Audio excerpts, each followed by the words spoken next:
Hey guys, welcome back. This time we were tagged by Carl and Don Homestead. So they were tagged by Four Hearts Ranch to do a kind of a frugal, financial frugal video. So just like yesterday, no intro, no outro, straight into it, right babe? Sure. Okay. Yep. First question is, what are the most important things that we do to save dollars? Money. Money. Yeah. Most important thing to do is save money. We eat all of our food. Very little goes to waste at all. And if it goes outside, it goes to the animals. We eat almost all of our leftovers.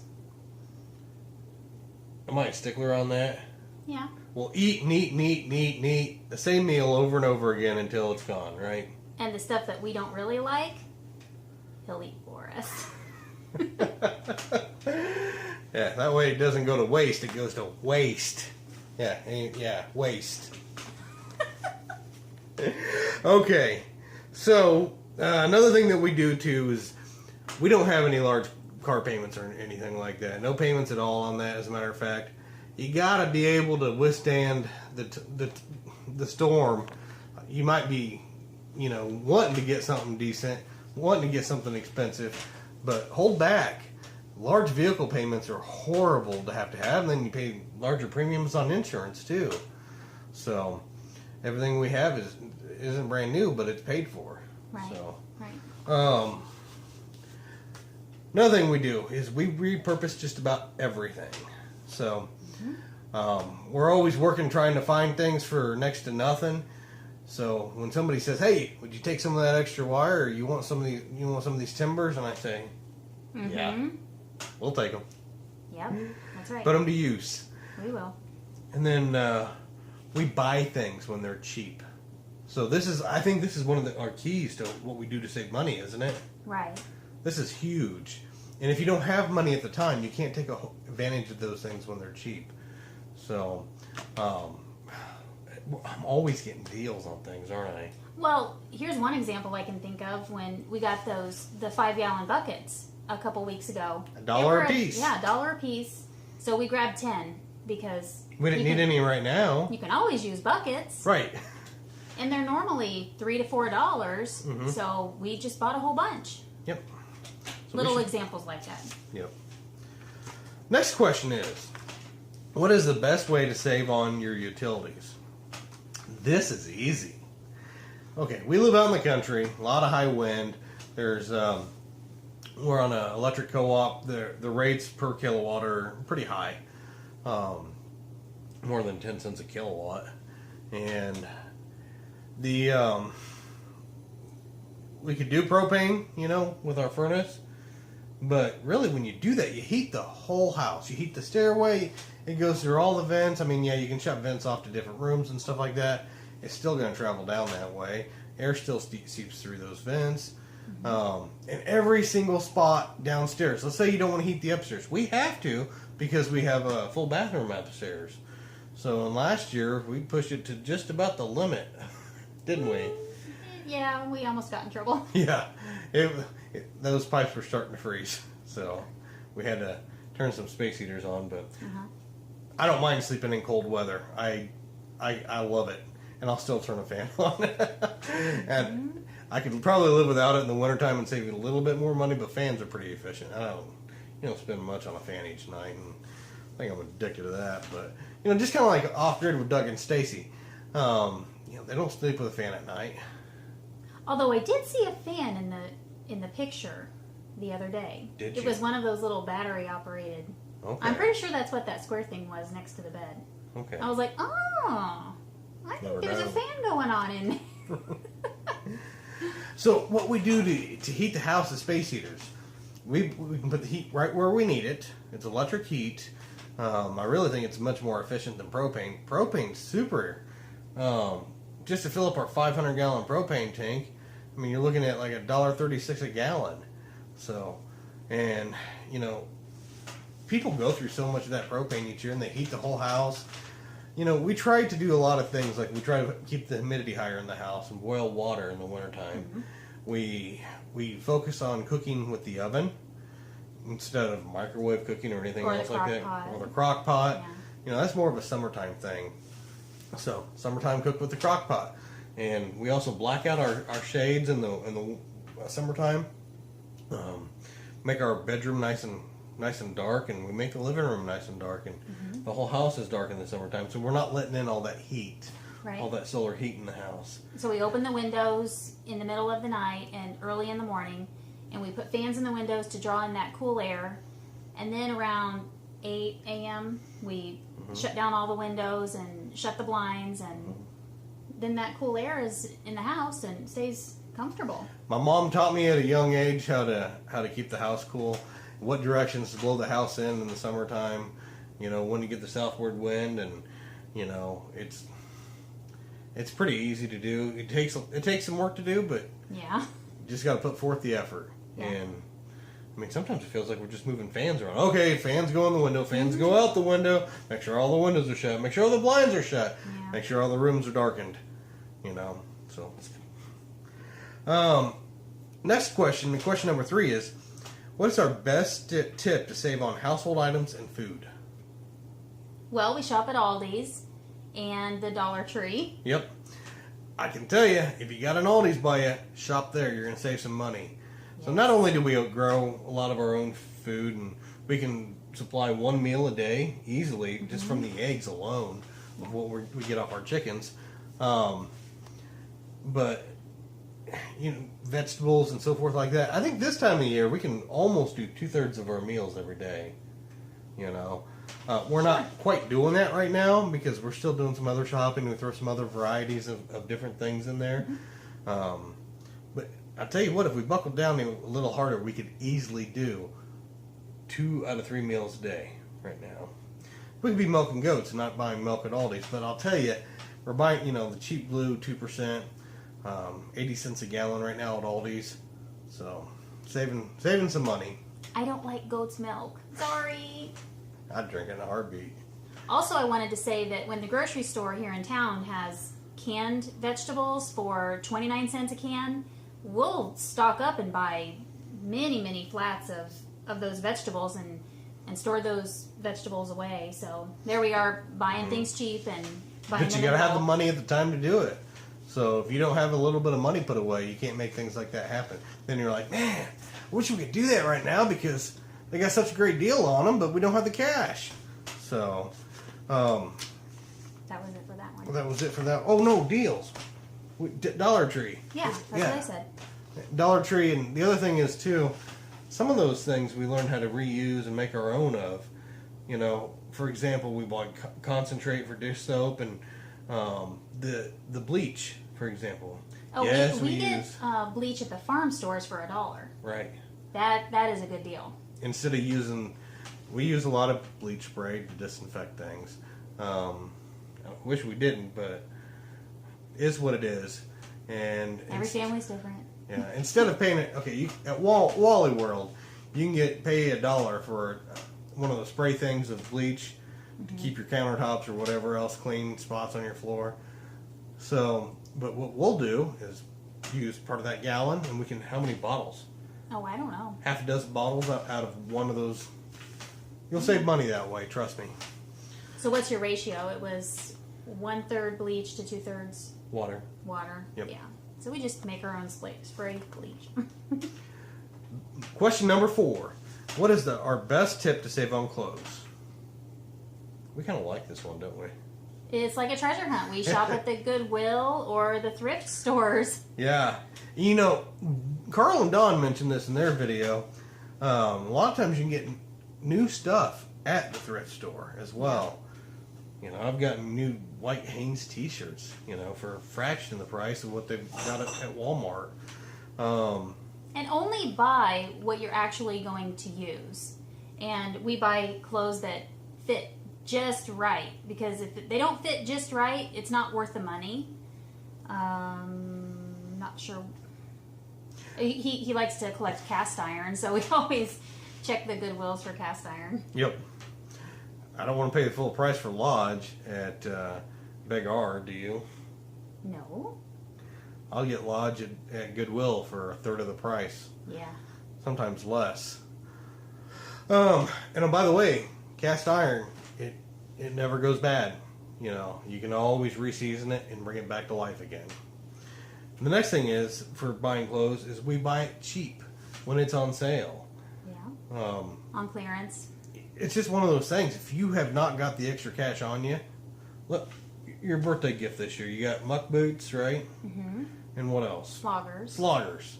They were both on sale. Yep, the muck boots were how much originally? Oh, I don't remember. Like $139. Over 100, I think. Yeah, and then how much did we pay for them? Is it $35. $35? $35. Okay. That's because we had the cash on us. Not a big deal. You know, same thing on the sloggers. I think they were what, $45 originally? 40. 40? And we got them for 15, I think. If you have the cash on you to save the time, save the expense. Save the difference. Yeah, I mean, if you don't, it's.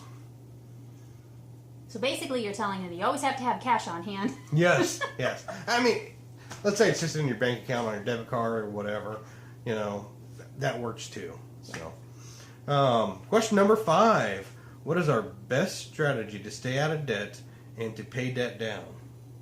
That's easy. The Dave Ramsey course we took together, right? Yeah. And the strategy and to pay the debt down is a snowball effect. The snowball effect is where you get all your debts written out on paper, okay? Take your biggest debt and take your smallest debt. Put them in order like that. And pay off your small debt and then move on and take that money and pay off. And it just keeps going and keeps going and snowballs until you start working on your larger debts. And get one paid off, pay off the next one, then pay off the next one. And keep taking the money that you're investing in to pay off your debts to pay off the next debt as well.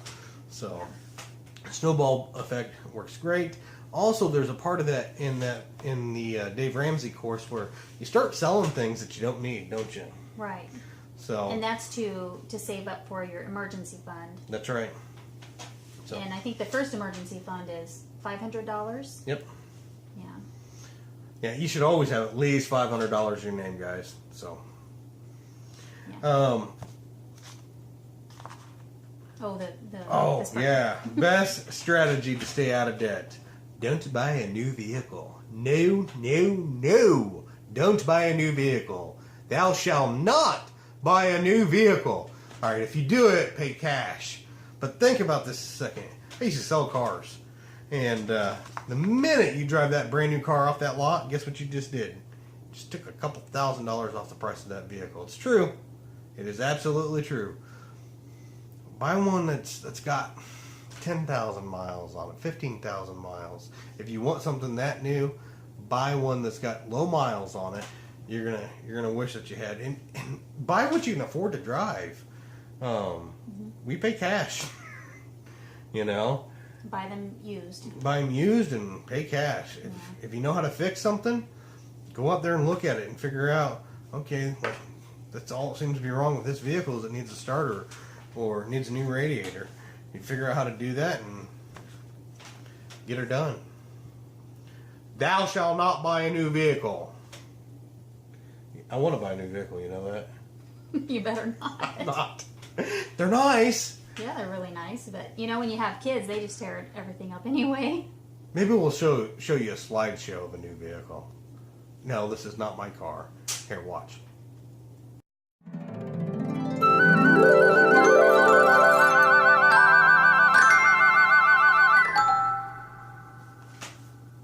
It was a rental. Okay. Oh, are you? Yeah. Yeah. It was fun, but it was a $15 perk too. All right. Next, number 6. Please share one thing that you do to save dollars that other people don't know about. This one's kind of embarrassing. Yes. Okay, so spring cleanup. Every town's got a spring cleanup. And what do we get hungry for at that time? Hoses. Garden hoses. Everybody's throwing away garden hoses. Garden hoses that maybe they only got one season out of. They're just fine. Even if they split and broke, all you got to do is put a mender in it, and you got a good garden hose again. I mean, there's some stuff out there on the curb that you really do not want to put in the bed of your pickup truck because it's done for. No, but some it's people tearing apart as you're. Yeah, You can tell what's good and what's still good. Some people throw away a hose that they used one season that doesn't even have a leak or anything, just because they want to buy a new one. You know how some people are. So, yep. Yeah, that's a really good way to save money. Pick up hoses. So we hit spring cleanups really hard, and building supplies. During spring cleanup, you get all sorts of building supplies. You know, you look at those little play sets. Those what are those called? Those little Tykes play sets. Mm-hmm. Boy, put a little bit of chicken wire here and there over on top of that, and you can turn that little play set into a coop, can't you? Yeah, you could. I mean, it's just, you got to use your imagination and figure out. You know, yes, I know I bought a new coop for her for the olive eggers. Yeah. There's the video right there. But, you know, I think you're happy. We negotiated the price on that. And that's the other thing that we always do to save money is negotiate the price. If you don't like the price of something, I don't care if you're at Walmart. You ever seen me negotiate prices at Walmart before? Yes, you have. They'll negotiate. So, always negotiate that price down. You know, a lot of times, if I know that I'm getting just a top-notch deal on something, then, and I know the person's kind of, you know, doing that for me as a favor, then I might not ask for, you know, a little additional off of it. But everyday buying of things, yeah, just negotiate your prices. Not like they're gonna don't go to Farm and Home and say, hey, it's marked $9.99 on the layer feed for 16%. What'd you take? $9.95. Yeah, they're not going to do it. So I'm pretty sure that they're not going to do it. Right. But when you see that sale happen, go for it, take it, and build up your feed so you can save that money later. As a matter of fact, yesterday we just saved $3 a bag, or $3 for 3 bags. Mm-hmm. But that $3 adds up very, very quick. Yeah. So. Also, I wanted to. You mentioned the chicken coop, and that we negotiated that price. It had a little tiny piece of wood, probably this big, that was broken off of it, and it doesn't affect the structure. It still works exactly the same. It was just like a special feature, or it was part of the drawer. Yeah, it was. So the drawer still works just fine. Yep. They took $25 off of that coop because that one little piece of wood was broken. Always look for the imperfections on things so that you can tell them, hey, take a little off for this thing, you know. Yep. So. And I think we have one more question here. How important is it to save dollars? Well, if you save money, then you have other money to use on these other things. Yeah. Guys, live like you're poor. Live like you're really, really poor. Right? They probably think that about us when we're driving around town, collecting their hoses off the side of the road. Go to somebody else's town. You don't have to go to your own town. Yeah, that's true. I've done that before. We don't need to know. That's right. So, but it's very important to have dollars put away to be able to take advantage of deals when those deals are there. And sometimes too, maybe you just want to be able to. We don't go out to eat a whole lot. Very, very, very seldom. I go out to eat quite a bit because I travel a lot, but I get to expense that. So that's when I eat my sushi. But make sure you got some money put away, because when your wife wants to go out to eat, treat her good. She's your wife. Take care of her. So we're going to tag 2 channels on this. We're not going to tag 5, guys. We're tagging 2. So the Awesome Homestead. The Awesome Homestead, Richard and Cheyenne, you guys are up. It's your turn next. And then Peoria Dude. Haven't heard anything from you for a while. We've been thinking about you. How you doing, man? So he's busy. I know he's busy. I'd like to go help him, but he's just like half a day's drive away from here. Yeah. So, but you get a chance, we'd like to hear some of your thoughts on these subjects. Yeah. So, all right, guys. Thanks for watching, and we will see you tomorrow.